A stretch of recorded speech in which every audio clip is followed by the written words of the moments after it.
Halo, selamat pagi saudara. Jumpa lagi bersama saya Glenis Oktania dalam Kompas Bisnis. Di hari pertama pendaftaran pemilihan presiden 2024, indeks harga saham gabungan dan rupiah rontok. Investor asing banyak keluar dari bursa. IHSG anjlok 81,47 poin atau 1,18% ke level 6.846 pada penutupan perdagangan kemarin.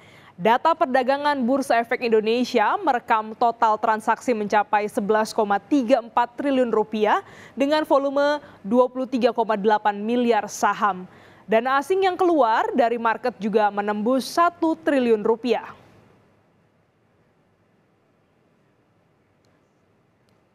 Seperti ayam dan telur, mana yang lebih duluan? Nilai tukar rupiah kemarin juga longsor.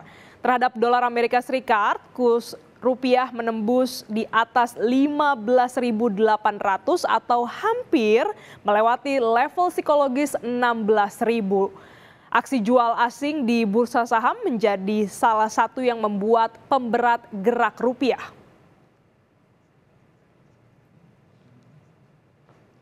Tapi Bank Indonesia punya jawaban mengapa saham dan rupiah longsor.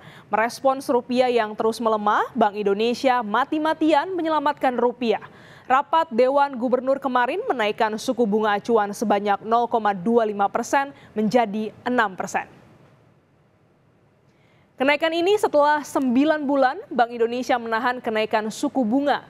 Ada 5 faktor pendorong kebijakan moneter ketat Bank Indonesia. Gubernur Bank Indonesia Peri Warjio mengatakan faktor pertama adalah perubahan dinamika global yang sangat cepat dan tidak terprediksi. Pertumbuhan ekonomi melambat dengan ketidakpastian yang tinggi. Kedua, tensi ketegangan geopolitik meningkat yang berimbas pada kenaikan harga minyak mentah dan pangan tinggi. Akhirnya memperlambat penurunan inflasi global. Ketiga, suku bunga negara maju termasuk Fed Fund Rate ditahan lebih lama di level lebih tinggi atau higher for longer. Keempat, kenaikan suku bunga global tidak hanya jangka pendek. Dan kelima, implikasi faktor keempat, aliran modal keluar dari emerging market. Inilah yang membuat dolar makin kuat.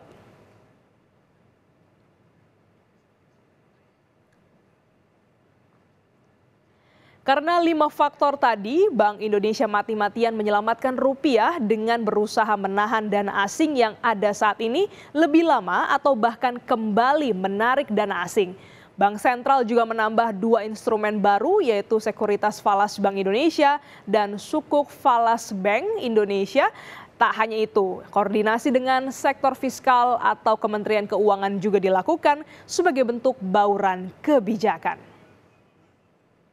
Pertanyaannya, bagaimana kita harus melindungi dalam negeri dari dampak meningkat tingginya ketidakpastian global? Oleh karena itu, saya sendiri juga berkoordinasi dengan Bu Menteri Keuangan. Sama-sama kebijakan Bank Indonesia, kebijakan pemerintah khususnya fiskal sama-sama memperkuat stabilitas kita, ketahanan eksternal kita dari dampak rambatan global ini dan sekaligus juga terus mendorong pemulihan pertumbuhan ekonomi dalam negeri. Bank Indonesia punya jamu, ada jamu pahit, ada jamu manis. Moneternya tetap pro stability diperkuat, makrobudensial sistem pembayaran, pendalaman pasar untuk pro growth. Itu kemudian kita perkuat baruannya. Bauran kebijakan. Tatanan ekonomi dunia kadang memang tak adil atau bahkan selalu tidak adil bagi emerging market seperti Indonesia. Awal bulan ini saudara, Bank Dunia menegaskan bahwa ekonomi Indonesia diprediksi tumbuh 5%. IMF juga bilang bahwa Indonesia dan Asia adalah mutiara yang bersinar di tengah kegelapan dunia. Namun harapan Bank Dunia dan IMF berkebalikan dengan gerak rupiah dan juga mayoritas mata uang di Asia yang justru jatuh. Sebaliknya, Amerika Serikat saat ekonominya modal madul, inflasi acak-acakan, bahkan nih ya, berangkas keuangannya kosong sampai berulang kali terancam shutdown, dolar Amerika tetap diburu.